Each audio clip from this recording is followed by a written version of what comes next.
आप सभी को जय मसीह की।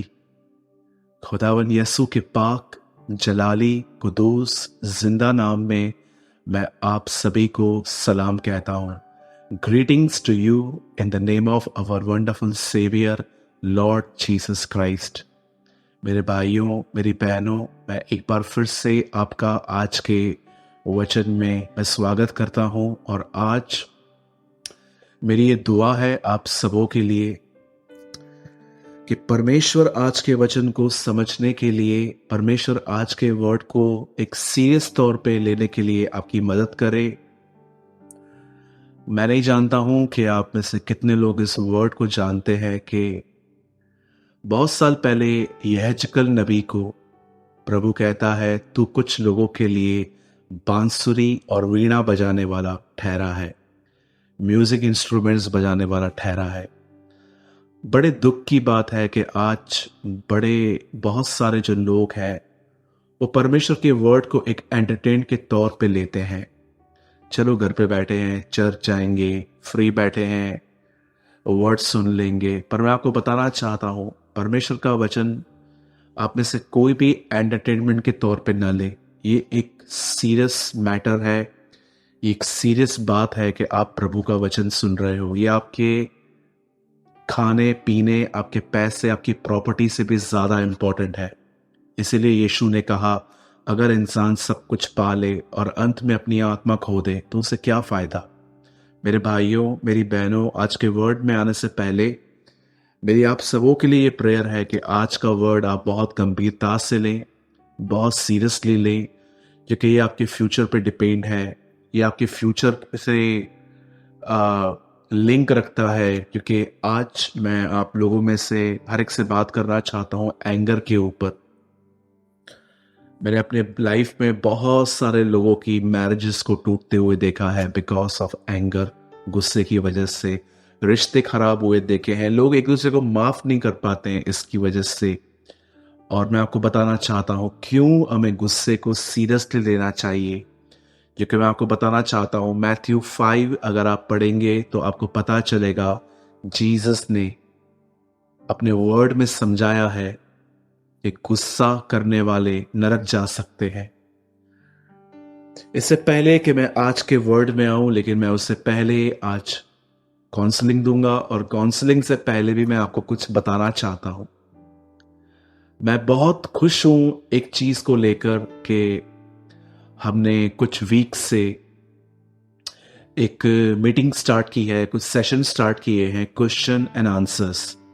और मैं आप सबों के लिए बहुत बहुत प्रभु को धन्यवाद देता हूं कि आप में से बहुत सारे, इवन हजारों लोगों ने क्वेश्चंस को सुना और हमें आंसर किया। और आप में से बहुत सारे लोगों ने हमें रिक्वेस्ट भी की। मैंने कमेंट्स पढ़े आपके कि प्लीज ब्रदर आप इस प्रोग्राम को कंटिन्यू कीजिए, इससे हमें बहुत सारी लर्निंग मिल रही है। और मैं आप में से हर एक को जो इस खबर को नहीं जानते हैं, मैं आपको बता देना चाहता हूं, हमने कुछ वीक से क्वेश्चन और आंसर्स के सेशन स्टार्ट किए हैं। मैं हर हफ्ते एक वीडियो अपलोड कर रहा हूं हमारे दूसरे चैनल पे। वो हमारा ही चैनल है जिसका नाम है Jesus is life youth meetings and question answer. आप चाहें तो आप उसको भी सब्सक्राइब कर सकते हैं। और हम एवरी वीक वहां पर एक वीडियो डालते हैं, उसमें एक सवाल पूछते हैं और आंसर का नंबर भी हम वहां पर देते हैं। और अधिकतर लोग बहुत ही सही जवाब देते हैं, 99%। 1% कभी कभी कुछ लोग राइट आंसर नहीं कर पाते। लेकिन बहुत सारे लोगों ने हमें मैसेजेस किए हैं। अगर आप चाहें तो आप उन वीडियोस के नीचे जाके देख सकते हैं। लोगों ने रिप्लाई किया है कि हम इससे बहुत कुछ सीख रहे हैं। आप में से जितने भी लोग नहीं जानते हैं, आप भी चाहें तो आप भी पार्टिसिपेट कर सकते हैं। और हम इसकी लिंक जहां शेयर करते हैं वो 2 प्लेसेस है, एक है टेलीग्राम और दूसरा है फेसबुक। और दोनों लिंक हमने नीचे डिस्क्रिप्शन बॉक्स में डाल दी है। आप चाहें तो आप इन ग्रुप्स में या आप मेरी फेसबुक आईडी से जुड़ सकते हैं और आपको एवरी वीक वहां पर लिंक मिलता रहेगा और आप इसमें से बहुत कुछ लर्न कर सकते हैं। और याद रखिए, इस मीटिंग्स को, इन सेशंस को, क्वेश्चन आंसर सेशन को स्टार्ट करने का एक ही रीजन है कि हम परमेश्वर के वचन को और डीपली जाने और गहराई से जाने। और जितना हम गहराई से जानेंगे हम उतना डेविल के ट्रिक्स को समझ पाएंगे कि डेविल कैसे काम करता है, क्योंकि जब आप सच्चाई को जानते हैं तो आप झूठ को भी पहचान लेते हैं। तो अगर आप में से अब तक किसी ने पार्टिसिपेट नहीं किया है तो ज़रूर कीजिए। आप बहुत कुछ लर्न करोगे, इंजॉय करोगे और आप बहुत ब्लेसिंग पाओगे। इससे पहले कि मैं आज एंगर के ऊपर बात करूं, मैं उससे पहले आप में से हर व्यक्ति को 10 मिनट तक कुछ काउंसलिंग देना चाहता हूं। और मैं चाहता हूं कि आप में से हर भाई बहन इन वचनों पे ध्यान दे। बाइबल ऐसा बताती है कि परमेश्वर ने इब्राहिम से कहा, मेरी उपस्थिति में चल और सिद्ध होता जा। इंग्लिश में लिखा गया है walk in my presence and be blameless. एक ट्रांसलेशन में लिखा गया है walk before me and be blameless. परमेश्वर ने इब्राहिम को यह बात कही थी कि मेरी हुजूरी में चल, मेरे साथ चल और सिद्ध होता जा। मेरे भाइयों, मेरी बहनों, मैं आपको बताना चाहता हूं खुदा ने इब्राहिम से ये क्यों और कब कहा। याद रखिए, परमेश्वर ने ये इब्राहिम को तब कहा जब इब्राहिम अपने लाइफ में बहुत सारी सीरियस मिस्टेक्स कर चुके थे। आप जानते होंगे कि परमेश्वर ने इब्राहिम से ये प्रॉमिस किया था कि प्रभु उसे बच्चा देंगे, लेकिन जब उस संतान को उत्पन्न होने में थोड़ी सी देर हुई तो सैरा ने एक गलत एडवाइस दी इब्राहिम को, और इब्राहिम ने उसकी एडवाइस मान ली। उसने हाजिरा से रिलेशनशिप बनाया और वहां से एक बच्चा पैदा हुआ। और बाइबल बताती है प्रभु को ये बात बिल्कुल भी अच्छी नहीं लगी। इब्राहिम ने दूसरी गलती ये की थी कि इब्राहिम बगैर परमेश्वर से पूछे उस देश से आगे निकल गया जिस देश में एक्चुअली उसको रहना था। एक और गलती इब्राहिम ने यह की कि उसने अपनी जान बचाने के लिए सैरा के लिए ऐसा कहा कि वो मेरी बहन है। मेरे भाइयों, मेरी बहनों, अगर आप इब्राहिम के लिए बाइबल में उत्पत्ति में 12 से लेके 17 तक अगर आप इन 5 चैप्टर्स को उत्पत्ति में पढ़ेंगे तो आपको वहां पर पता चलेगा कि इब्राहिम ने 17 से पहले बहुत गलतियां की। प्रभु ने उससे कहा था तू यहां से निकल, लेकिन वो लूत को लेके वहां से निकला था। जहां तक मैंने पढ़ा है, मेरी स्टडी है, मैंने बहुत अच्छी अच्छी क्वालिटीज भी मैंने इब्राहिम में देखी, लेकिन मैंने कुछ गलतियां भी उनके अंदर देखी। और सब कुछ इसलिए लिखा गया है ताकि हम लर्न करें। आप जानते हैं, सब कुछ देखने के बाद खुदा ने इब्राहिम को छोड़ा नहीं, पर परमेश्वर ने इब्राहिम को रास्ता दिखाया।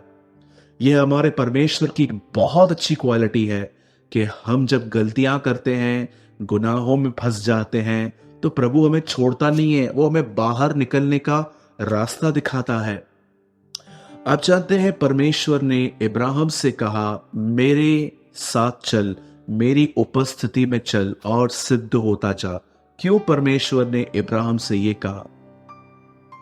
आप जानते हैं, जब परमेश्वर इस दुनिया को बना रहा था तब बाइबल ऐसा बताती है कि जब प्रभु इस पृथ्वी को बना रहा था तब जब उसने पेड़ बनाए तो उसने जमीन से बात की थी। उसने जमीन से कहा था कि तुझ में से हर वो पेड़ उगे और उसमें से फल आए। पेड़ से बात करने के लिए उसे जमीन से बात की। आप पढ़ते होंगे कि परमेश्वर ने जब मछलियां बनाई तो उसे पानी से बात की। उसे पानी से कहा कि तुझ में से हर वो जीव जंतु उठे। और मैं आपको बताना चाहता हूं, अगर आप एक पेड़ को जमीन से निकालेंगे तो वो सूख जाएगा, क्योंकि उसकी जड़ आपने उखाड़ दी। अगर आप एक मछली को पानी में से निकालेंगे तो वो मर जाएगी। अब जानते हैं, जानवरों को जमीन से बनाया गया, मछलियों को पानी के अंदर बनाया गया, इवन पेड़ को भी ऐसे ही बनाया गया। लेकिन आप जानते हैं, जब परमेश्वर इंसान बना रहा था तो उसने किससे बात की? उसने खुद से बात की। आओ हम मनुष्य बनाएं। उसने खुद से बात की। यीशु मसीह, अगर आपको कोई भी पूछे कि यीशु पहले पहले कहां दिखाई दिया है, तो मैं आपको बताना चाहता हूं, यीशु मसीह इससे पहले भी दिखाई दिया गया है। जब परमेश्वर ने कहा लेट देयर बी लाइट, ज्योति, यीशु मसीह ज्योति है परमेश्वर की। वैसे ही देखिए, जब परमेश्वर इंसान बना रहा था तो वो कहता है आओ हम मनुष्य बनाएं। पेड़ बनाने से पहले जमीन से बात की गई, मछलियां बनाने से पहले पानी से बात की गई। और मैं आपको बताना चाहता हूं, इंसान बनाने से पहले उससे खुद से बात की। याद रखिएगा, जैसे जमीन से अगर आप पेड़ उखाड़ोगे तो वो सूख जाएगा, पानी में से मछली निकालोगे वो मर जाएगी, वैसे ही याद रखना, आपकी लाइफ की फाउंडेशन प्रभु की उपस्थिति में चलना है। अगर आप वहां से बाहर आएंगे, आप इब्राहिम की तरह गलतियां करेंगे, आपको लीडिंग नहीं मिल पाएगी, आप अपने रास्तों पे चलोगे। जैसे आज भी आपने देखा होगा, लोग खुदा की हुजूरी में नहीं है, मिरेकल्स के लिए चर्च चेंज कर देते हैं लोग। अगर आप बहुत सारे लोगों को देखेंगे, अगर चमत्कार नहीं मिलते तो वो चर्च चेंज कर देते हैं। आज बिलीवर्स अनबिलीवर्स के साथ मैरिज कर रहे हैं। आज आप बहुत लोगों को देखेंगे कि वो परमेश्वर की हुजूरी में नहीं है और वो डे नाइट गलतियां करते हैं, और गलतियां करने के बाद भी वो अपने आप को परफेक्ट समझते हैं। मेरे भाइयों, मेरी बहनों, अब आप पूछते होंगे कि ब्रदर, आपकी सारी बातों से हम सहमत हैं, लेकिन ये बताइए कि परमेश्वर की उपस्थिति में हम चले कैसे, और प्रभु की उपस्थिति है क्या। सबसे पहले इस बात को याद रखिए, परमेश्वर की हुजूरी में चलने का मतलब है कि आप सबसे पहले ये बिलीव कीजिए कि प्रभु आपके साथ है, और सेकंड, आपको बिलीव करना है कि परमेश्वर आपसे प्यार करता है। और थर्ड थिंग, जब आप ये बिलीव करते हैं कि परमेश्वर आपके साथ है, तो मैं आपको बताना चाहता हूं, आपके विवेक के अंदर कई बार परमेश्वर आपको बताता है कि क्या सही है क्या गलत है। जो वो कहता है कि आप गलत कर रहे हो, उस काम से अलग हो जाइए, इसी को कहते हैं परमेश्वर की उपस्थिति में चलकर परमेश्वर के अनुसार चलना। परमेश्वर जब आपको ये कहता है मेरे साथ चलिए, इसका मतलब परमेश्वर आपके कॉन्शियस के अंदर आपको बताता है कि क्या सही है क्या गलत है। आप देखिए, अगर आपके मुंह से एक गाली निकल जाए तो आपके अंदर एक अशांति आती है। प्रभु आपको रिवील करता है कि आपने गलत किया है, और आप प्रभु से माफी मांगते हो, और आप प्रभु को कहते हो प्रभु मुझ पर दया कर कि मैं ऐसा फिर से न करूं। मेरे भाइयों, मेरी बहनों, इस तरह ही जड़ पकड़ते चाहिए। हर दिन पवित्र आत्मा क्या कह रहा है उसको सुनिए, उसको समझिए, और इसी तरह आप उसके अंदर गहराई में जाएंगे, और एक दिन यीशु मसीह आपके लिए इतना रियल बन जाएगा जितना मेरे हाथ में ये कवर है। कैथरीन कुलमैन की मिनिस्ट्री के अंदर सिर्फ वो ये कहती थी कि स्वामी यहीं पर है, और लोग चंगा होना स्टार्ट हो जाते थे। मैंने ऐसे परमेश्वर के दासों के बारे में पढ़ा है जिनके आंखों से अनॉइंटिंग बाहर पास होती थी और लोग चंगे होते थे। पतरस की छाया से लोग चंगे होते थे। पौलुस की देह से लोग रुमाल टच करके बीमारों पर, दुष्ट आत्माओं के ग्रस्त लोगों पर डालते थे, वो चंगे हो जाते थे, क्योंकि ये वो लोग थे जिन्होंने विश्वास किया परमेश्वर हमारे साथ है, और उन्होंने उसके साथ चलना स्टार्ट किया, और चलते चलते चलते वो परमेश्वर के इतने करीब चले गए कि अब परमेश्वर की हुजूरी इतनी थिक हो गई उनके लाइफ में कि उनके बोलने से लोग ठीक होते थे, उनके हाथ रखने से लोग ठीक होते थे। हम स्टार्ट फेथ से करते हैं, आहिस्ते आहिस्ते आहिस्ते हम गहराई में जाते हैं, और वो चीजें हमारे लिए रियल बन जाती हैं। मैं आप में से हर भाई बहन को ये कहना चाहता हूं आज कि प्लीज परमेश्वर के साथ चलिए, प्रभु की हुजूरी चलिए। ये समय नहीं है कि मैं आपको कहूं कि आपका वीजा लग जाएगा, आप ये पाओगे, आपको कार मिलेगी, आपको बंगला मिलेगा, आपको गाड़ी मिलेगी। जहां तक मैं जानता हूं, ये समय नहीं है कि हम प्रॉस्पेरिटी के बारे में प्रीच करें।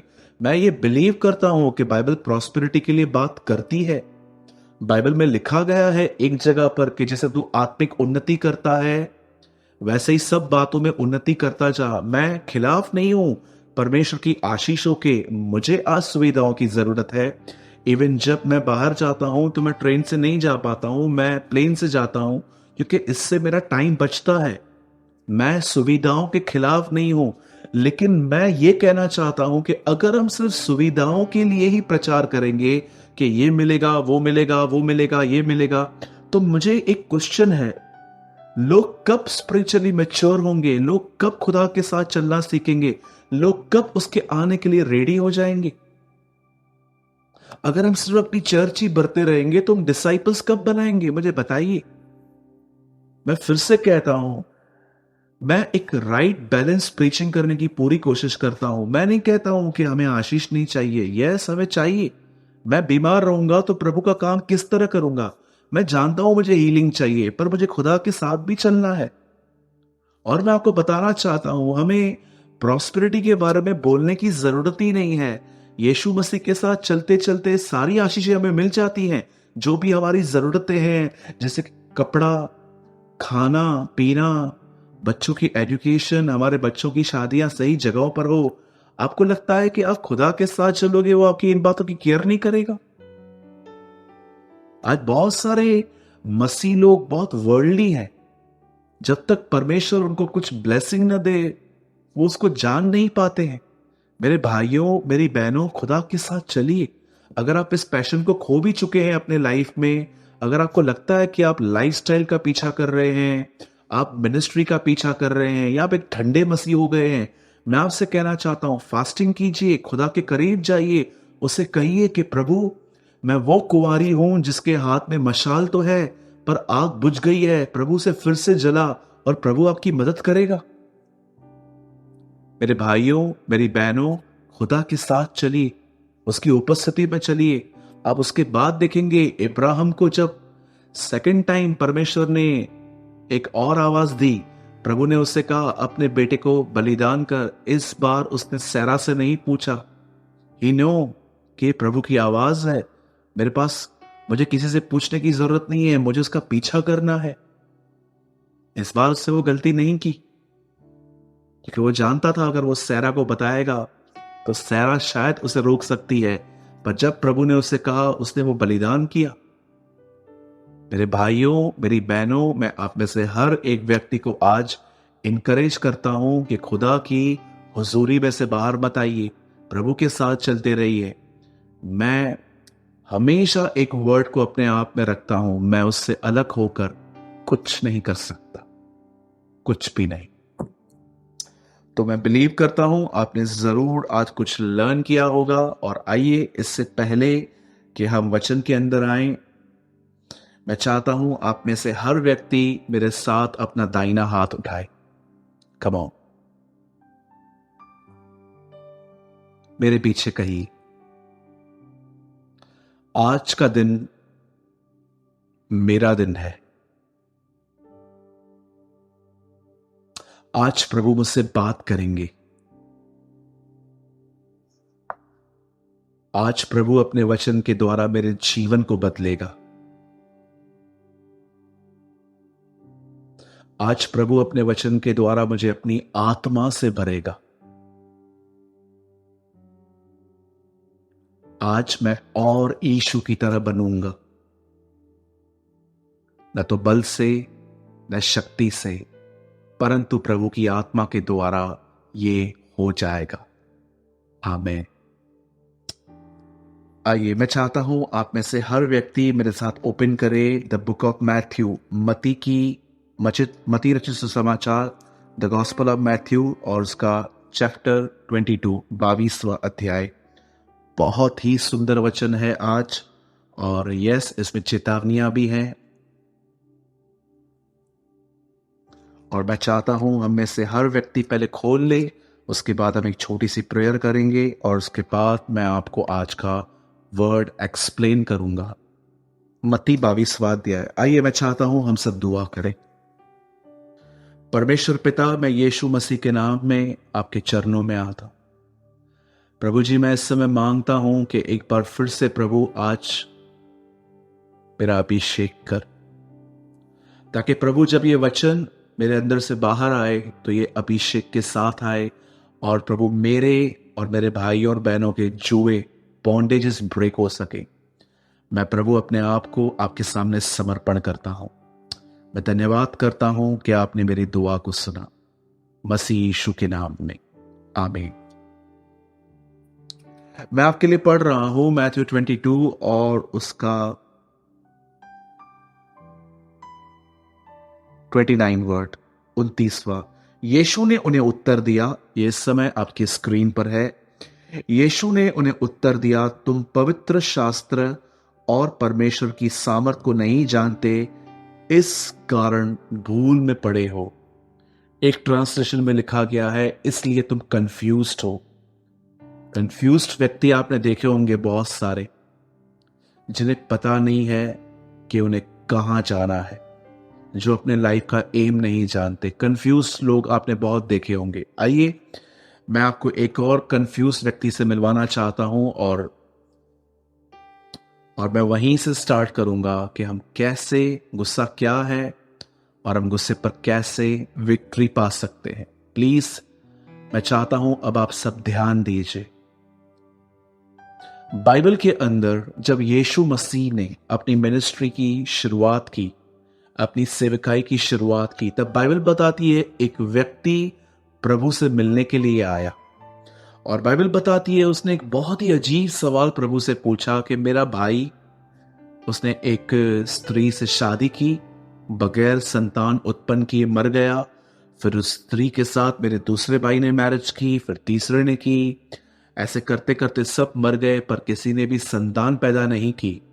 और जब प्रभु आप वापस आएंगे जजमेंट डे पर, तो ये जो औरत है, जो ये स्त्री है, ये किसकी बीवी कहलाएगी? तब प्रभु ने उसे साफ एक उत्तर दिया कि सबसे पहले कि वहां पर शादी ब्याह नहीं होते, हम वहां पर सब एंजल्स की तरह होंगे। यीशु ने सबसे पहले यह बात साफ कर दी कि स्वर्ग में दुनिया मत ढूंढो। आप जानते हैं आजकल कितने सारे लोग एक्चुअली स्वर्ग में दुनिया ढूंढ रहे हैं। मैं बहुत सारे लोगों से पूछता हूं कि आपने बैप्टिज्म जो है क्यों लिया, तो वो कहते हैं हमारे पास्टर ने हमको कहा बपतिस्मा ले लो फिर स्वर्ग जाओगे। आप जानते हैं जब आप लोगों को इस तरह बपतिस्मा देते हैं ना, तो एक्चुअली आप उनको ये समझा रहे हैं कि स्वर्ग मिलेगा। अब लोग जब स्वर्ग के बारे में सोचते हैं तो क्या सोचते हैं कि वहां पर एक वाइट फोक होगी, धुआं होगा, वहां पर ऐसे होल डे आराम करेंगे, घूमेंगे फिरेंगे। तो मुझे एक बात बताइए, एक्चुअली आप में से बहुत सारे लोगों ने बपतिस्मा जानते हैं क्यों लिया? क्योंकि आपको लगता था कि स्वर्ग जाने से, बपतिस्मा लेने से हम स्वर्ग जाएंगे। और मैं आपको बताना चाहता हूं, बाइबल के अंदर एक सिंगल स्क्रिप्चर नहीं है जो ये कहता है बैप्टिज्म लेने से एक व्यक्ति स्वर्ग जाता है।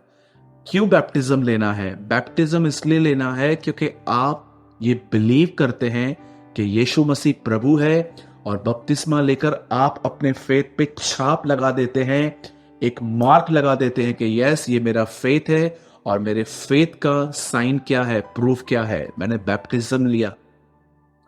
कुछ लोग चोर को फॉलो करते हैं जो यीशु मसीह के बाजू में टांगा गया था, जिसे बैप्टिज्म नहीं लिया, वो ऐसे ही प्रभु के साथ चला गया।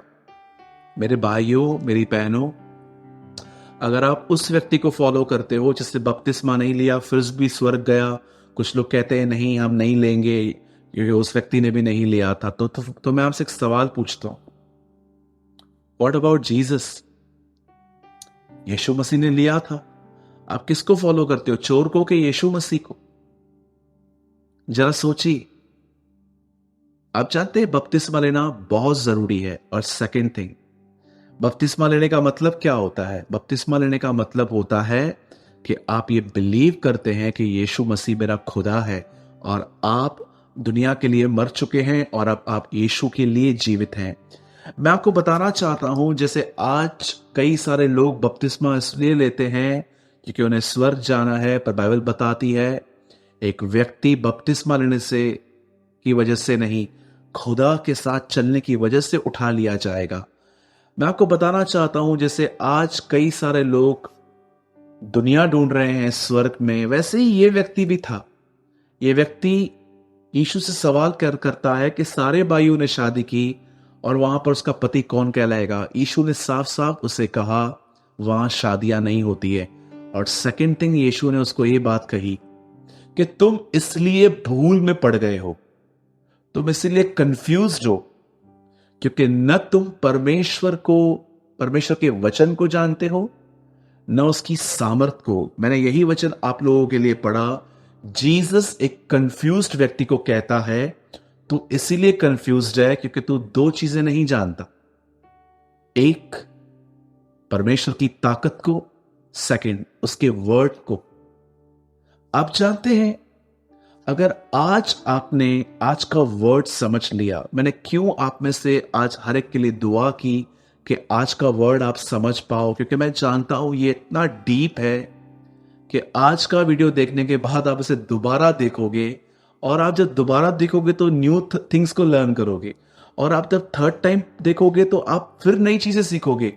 इवन मैं आपको बताना चाहता हूं, जितनी बार आज का वीडियो आप देखेंगे उतनी बार आप न्यू थिंग्स लर्न करेंगे, नई चीजें सीखेंगे। अब सुनिए, यीशु एक व्यक्ति को कहता है कि तुम इसलिए भूल में पड़ गए हो, तुम इसीलिए कंफ्यूज्ड हो क्योंकि तुम दो चीजें नहीं जानते, एक परमेश्वर का वचन और एक परमेश्वर की सामर्थ। मेरे भाइयों, मेरी बहनों, जिस दिन आपने इन दो चीजों को समझ लिया, मैं आपको बताना चाहता हूं, उस दिन आप अपने अंदर के एंगर पर विक्ट्री पाएंगे और आप एक नम्र व्यक्ति बन जाएंगे। सबसे पहले इस बात को याद रखिए, दो चीजें आपको समझनी है एंगर पर विक्ट्री पाने के लिए। फर्स्ट, आपको यह जानना है कि परमेश्वर का वचन क्या है। आज बहुत सारे लोगों को परमेश्वर के वचनों में चमत्कार याद है, लेकिन बहुत सारे लोग उस जीवन को नहीं देख पाते हैं परमेश्वर के वचन में जो लोग जीते थे। मैं हमेशा कहता हूं, शद्रक, मेशक, अबेदनगो जब आग के भट्ठे में डाल दिए गए तो हम अधिकतर लोग ये देखते हैं कि खुदा उन्हें बचाने आया, और शद्रक, मेशक, अबेदनगो को लोगों ने इस तरह फेमस कर दिया है कि वो तीन लोग थे जिनको प्रभु आग में बचाने के लिए आया था। लेकिन कितने लोगों ने चमत्कार से थोड़ा दूर हटकर यह भी देखा है कि वो तीनों एक्चुअली आग के भट्ठे में क्यों गए? क्योंकि उन्होंने एक मूर्ति के सामने झुकना ठीक नहीं समझा, क्योंकि ये प्रभु की नजर में पाप था। और जब उन्होंने मूर्ति के सामने झुकना गलत लगा उन्हें, क्योंकि ये प्रभु के वचन में पाप था, इस वजह से उनको आग के भट्ठे में डाल दिया गया, क्योंकि उन्होंने कॉम्प्रोमाइज नहीं किया। एक लोग ऐसे होते हैं जो सिर्फ चमत्कार देखते हैं, लेकिन दूसरे लोग जीवन को देखते हैं। मेरे भाइयों, मेरी बहनों, परमेश्वर के वचन में न केवल चमत्कार भी देखिए, लेकिन यह भी देखिए कि लोग जिंदगी कैसे जी रहे थे। परमेश्वर के वचन को इस तरह जानिए। और सेकंड थिंग जो मैं आपको आज बताना चाहता हूं, सामर्थ। मैं इसके बारे में अधिक बात करना चाहता हूं आज। सामर्थ किसका है? पवित्र आत्मा का। अब मैं आपको बताना चाहता हूं कि परमेश्वर का रियल पावर आपको कैसे मिलेगा, और रियल पावर है क्या।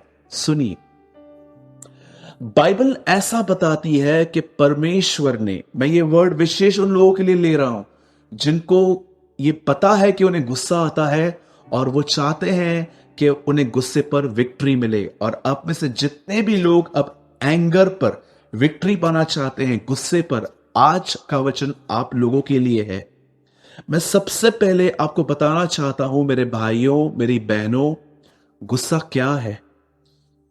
गुस्सा, अगर आप किसी से भी बहुत ज्यादा उम्मीद करोगे और अगर उम्मीद पूरी नहीं हुई तो आपको गुस्सा आएगा। सेकंड, गुस्सा उन्हें आता है, पहले गुस्सा उन्हें आता है जिनको बहुत लोगों से उम्मीद होती है।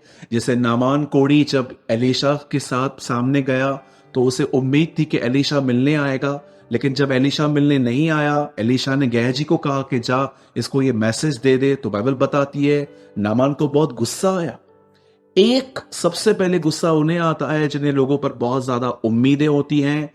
दूसरा, गुस्सा उन्हें आता है जो अपने आप को कुछ समझते हैं। मैं हमेशा कहता हूं, अगर आप एक भिखारी को भिखारी कहोगे तो उसको गुस्सा नहीं आएगा, क्योंकि वो न केवल बाहर पर अपने मन में भी एक भिखारी है। लेकिन अगर आप एक रिच व्यक्ति को कहो कि तू बैगर है, तो मेरे ख्याल से वो आपको छोड़ेगा नहीं, क्योंकि वो अपनी सोच में भी अमीर है। गुस्सा इन दो वजहों से आता है। अब मैं आपको बताना चाहता हूं, गुस्से पे आप विक्ट्री कैसे पा सकते हैं? यीशु ने कहा, जिस दिन तुम परमेश्वर का वचन और सामर्थ जान जाओगे, तुम्हारे बहुत सारे कंफ्यूजन्स क्लियर हो जाएंगे। लिसन, बाइबल बताती है परमेश्वर ने इब्राहिम से कहा, मैं तुझे एक बेटा दूंगा। और बाइबल बताती है प्रभु ने 100 साल की उम्र में सारा को एक बच्चा दिया।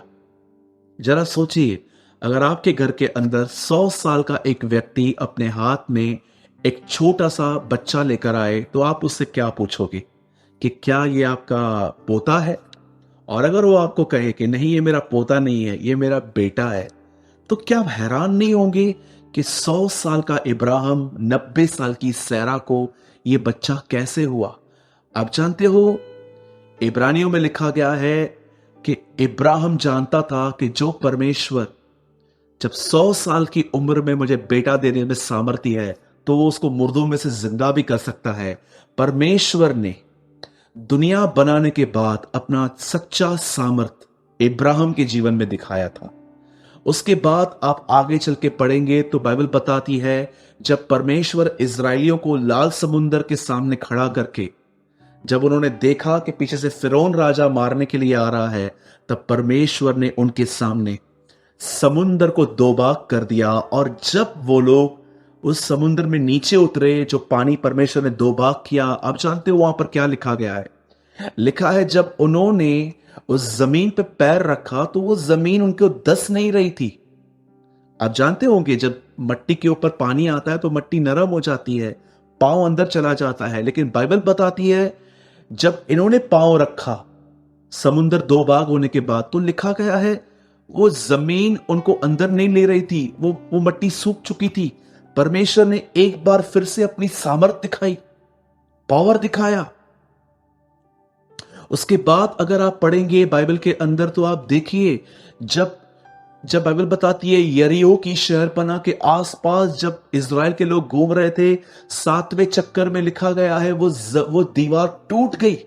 एक हथौड़ा नहीं लगा उस दीवार पे, लेकिन जब वो प्रभु की जय जयकार कर रहे थे, वो जमीनें टूट गई, वो पूरी दीवारें गिर गई। परमेश्वर ने अपनी सामर्थ एक बार फिर से दिखाई। उसके बाद भी आपको बाइबल के अंदर बहुत सारे पैसेजेस मिलेंगे जहां पर आप पढ़ोगे, शतरक मेशक अबेदनगो को प्रभु बचाने के लिए आया, डैनियल को बचाने के लिए आया।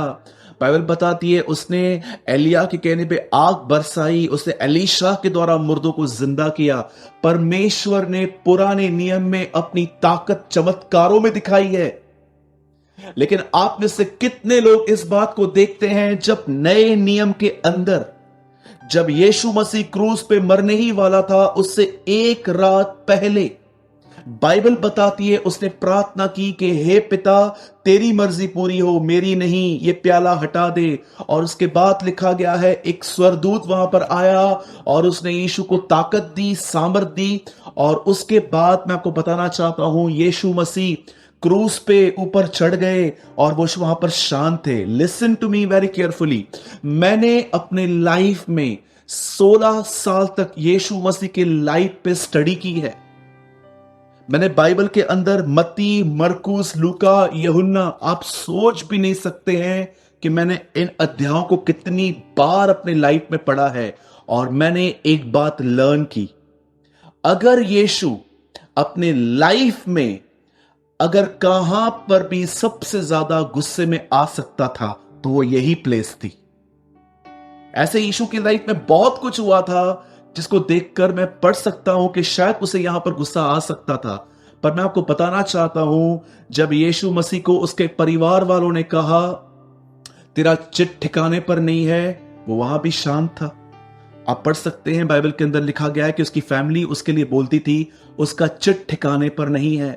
उसके चेले कई बार उसको नहीं समझते थे, इवन फरीसी भी उसे बहुत परेशान करते थे। लेकिन मैं समझता हूं यीशु के लिए सबसे डिफिकल्ट थिंग थी कि जब यीशु उस क्रूस पे चढ़ा हुआ था, और जब यीशु क्रूस पे चढ़ा हुआ था उसके हाथों में कीले थे, पैरों में कीले थे, पीठ टूटी हुई थी, पूरे कोड़े लगे हुए थे, उसके सर पे कांटों का ताज था, हाथों में कीले थे, पैर में कीले थे।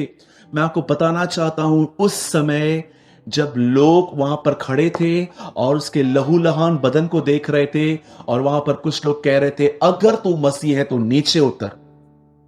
और आप जानते हैं, मेरे पूरे नए नियम के अंदर मुझे एक यही जगह ऐसी लगी, मुझे लग रहा था कि प्रभु, क्या आपको सच में यहां पर गुस्सा ही नहीं आया? और जानते, आप आराम से पढ़िए, यीशु ने वहां पर कोई गुस्सा नहीं किया।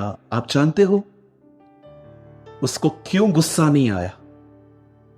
क्योंकि परमेश्वर ने उसे एक रात पहले ये सारी बातें फेस करने के लिए ताकत दी थी, सामर्थ दी थी।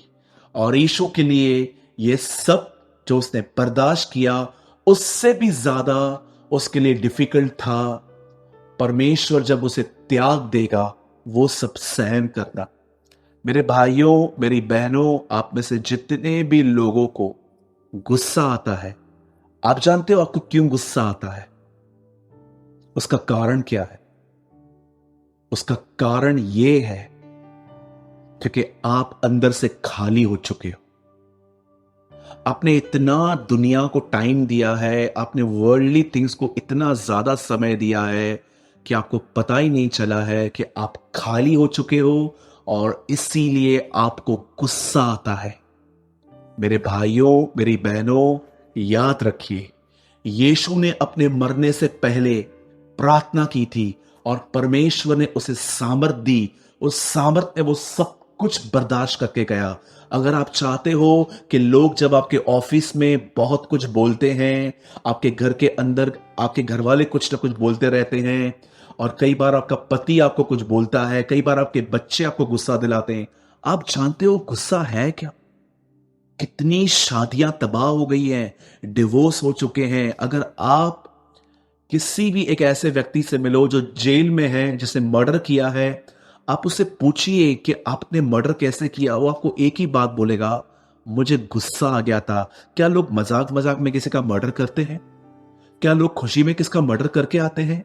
ये इतना डेंजर है कि यीशु ने कहा कि तुम सुन चुके थे कि हत्या मत करना, पर मैं तुमसे कहता हूं, क्रोधित मत होना। अपने भाई को मत कहना तू मूर्ख है, ये है, वो है। यीशु ने बताया कि जो हत्या है वो सिर्फ एक फ्रूट है, लेकिन उसकी रूट जो है वो गुस्सा है। आज देखिए, कई सारे आपने, अगर आपको देखो, अगर आपके सर पे कोई जख्म है, हाथ पे कोई जख्म है, आप देखिए वो जख्म आपने कब अपने आप को दिए या किसी और ने दिए?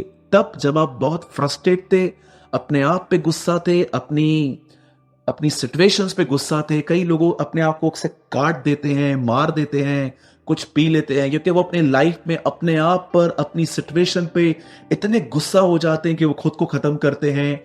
या कई बार देखिए, जिस जिस किसी ने भी आपको बदन पे घाव दिया है, सर पे, यहां वहां, तो उन लोगों ने खुशी में नहीं, गुस्से में दिया होगा। कई बार आप देखिए, लोग जब रास्ते पे, जब गाड़ियां चलाते हैं, जब ट्रैफिक में खड़े हो जाते हैं, कोई पीछे से थोड़ा उनको टच आके करे, गाड़ी स्टैंड पे लगा के एक दूसरे को मारना स्टार्ट कर देते हैं। कई बार ऐसी ऐसी बातें हो जाती हैं कि पुलिस केसेस हो जाते हैं। आप देखिए, घर के अंदर कई बार लोग थोड़ी सी बात पे लेके इतना झगड़ा बढ़ा देते हैं कि बातें डिवोर्स तक आ जाती हैं, अलग हो जाने पर आ जाती हैं। आजकल मैंने लोगों के अंदर, इवन बिलीवर्स के अंदर भी इतना एंगर देखा है। कुछ लोग मुंह से गालियां निकालते हैं, कुछ लोग गुस्से में आके उसकी चुगली मार देंगे, कुछ लोग गुस्से में आके बर्तन फेंकते हैं, मोबाइल फेंक देते हैं, पता नहीं क्या क्या तोड़ देते हैं। मेरे भाइयों, मेरी बहनों, गुस्से को इतना इजीली मत लीजिए। कुछ दिन पहले मैं इस ऑफिस में बैठा हुआ था, एक परिवार मुझसे मिलने के लिए आया, हस्बैंड और वाइफ।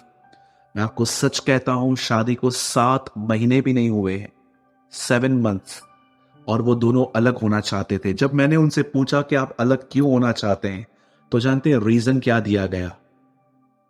रीजन दिया गया कि इनकी जुबान बड़ी गंदी है, ये मेरी मां को गाली देते हैं। फिर उस भाई ने अपनी जुबान खोली कि ये भी गाली देती है। आप जानते हैं, आज वो दोनों अपने गुस्से की वजह से अपनी मैरिज को तोड़ने के पीछे लगे पड़े हैं।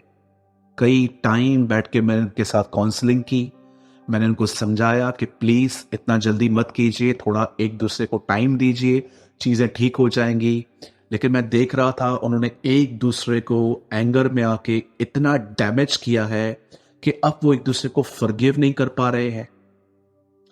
हरियाणा से, पंजाब से, चंडीगढ़ से, दिल्ली से और हरिद्वार से, कुछ और भी प्लेसेस हैं जिनके नाम फिलहाल मुझे याद नहीं आ रहे हैं। अब्रॉड से भी मुझे UK, Canada, US, Brazil, Italy, Rome, मुझे बहुत सारे हमारे चर्च में मैसेजेस आते हैं और कहते हैं ब्रदर प्लीज़, इन सारे सिटीज़ से मुझे मैसेजेस आए हैं और वो लोग लिखते हैं कि ब्रदर प्लीज़ प्रेयर कीजिए, हमारी शादियां टूट रही हैं।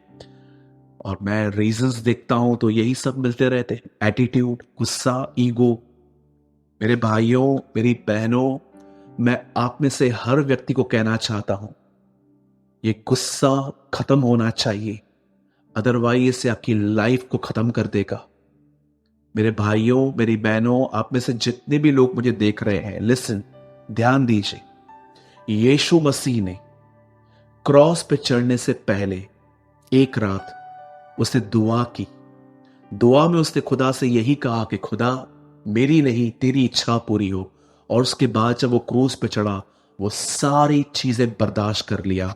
मैं आपको वही बताना चाहता हूं, अगर आप चाहते हैं कि आपको एंगर पे विक्ट्री मिले, तो मैं आपको बताना चाहता हूं, सबसे पहले खुदा के सामने ईमानदार होकर मान लीजिए कि यस प्रभु, मैं कई बार गुस्सा करने के बाद ये लोगों से ये कहता हूं कि मुझे गुस्सा आता नहीं है, आप मुझे दिलवाते हो। और मैं आज स्टेटमेंट को बदलता हूं और आज मैं आपसे ये कहता हूं कि प्रभु नहीं, कोई मुझे गुस्सा नहीं दिलाता, मुझे गुस्सा आता है। प्रभु के सामने सबसे पहले अपने आप को मान लीजिए और उसके बाद प्रभु से कहिए, प्रभु तूने पुराने नियम में इतने सारे चमत्कार किए, पर नए नियम में तूने अपनी सामर्थ यीशु मसीह में दिखाई कि कैसे एक व्यक्ति जब मरने के लिए जा रहा था, तूने उसे सामर्थ दी और वो सब कुछ बर्दाश्त कर लिया। वैसे ही प्रभु, मैं भी तुझसे दुआ करता हूं, मुझे पवित्र आत्मा की सामर्थ से भर, मुझे पवित्र आत्मा से भर। और याद रखिए, खुदा आपको भरेगा और भरने के बाद आपको पवित्र आत्मा का एक फ्रूट अपने आप में दिखाई देगा, जिसको हिंदी में कहते हैं संयम और इंग्लिश में कहते हैं सेल्फ कंट्रोल। तब परमेश्वर आपको गुस्से पे विक्ट्री देंगे। मैं आपको सच कहता हूं, जब मैं अपने चर्च में प्रीच करता हूं, मैं इस बात को लेके बड़ा कंसर्न रहता हूं, बड़ा चिंतित रहता हूं कि प्रभु मेरे चर्च के अंदर मेरे लोगों को इन गुनाहों पर विक्ट्री मिले। स्पेशली मैं उन लोगों के लिए जिनकी अभी तक मैरिजेस नहीं हुई हैं, मैं उनके लिए आंसू बहाता हूं प्रभु कि मेरे चर्च के अंदर जो यूथ हैं, इनको शादी से पहले इन गुनाहों पर विक्ट्री मिले और वो विक्ट्री बनी रहे, वो फल बना रहे। क्योंकि मैं जानता हूं, अगर इन गुनाहों से इन्होंने विक्ट्री नहीं पाई तो आगे चल के ये गुनाह इनको बहुत हिंडर करेंगे। अब जरा देखिए, गुस्से की वजह से आपने कितना कुछ खोया है। बहुत टाइम पहले मैं एक भाई से मिला, किसी के साथ उन्होंने पार्टनरशिप में काम स्टार्ट किया था, बहुत अच्छा चल रहा था। लेकिन एक दिन उनके पार्टनर ने गुस्से में उन्हें कुछ कह दिया और वो वहां से अलग हो गए। और उसके बाद उनकी इनकम लगभग ना के बराबर हो गई और उसके बाद वो व्यक्ति बैंकरप्ट हो गया। कई बार मेरे भाइयों और बहनों, हम चीज़ों को सह नहीं पाते हैं, हम कई बार लोगों से गुस्सा भी हो जाते हैं। मैं आपसे पूछना चाहता हूं, क्या पौल हमारे लिए ये प्रार्थना करता है कि हमारे इर्द गिर्द माहौल बदले? आप पढ़ के देखिए इफिसियों में, वो ये नहीं कहता है कि मैं तुम्हारे लिए प्रार्थना करता हूं कि तुम्हारे आसपास के लोग सुधरें, पर वो ये कहता है कि मैं प्रार्थना करता हूं कि परमेश्वर अपनी आत्मा के द्वारा तुम्हारे भीतरी मनुष्यत्व को बलवंत करे, तुम्हारी इनर लाइफ को स्ट्रांग करे। मेरे भाइयों, मेरी बहनों, शॉर्टकट कोई नहीं है। कुछ लोग जो हैं वो अलग अलग तरीके यूज करते हैं, एक्सरसाइज वगैरह, उनको लगता है कि इसके थ्रू मैं विक्ट्री पाऊंगा। नहीं होगा। अगर ये सब चीजें काम में आती तो खुदा आपको और मुझे पवित्र आत्मा क्यों देता? परमेश्वर ने आपको पवित्र आत्मा दिया है ताकि वो पवित्र आत्मा आपको सामर्थ दे हर चीज पर, गुस्से पर विक्ट्री पाने का।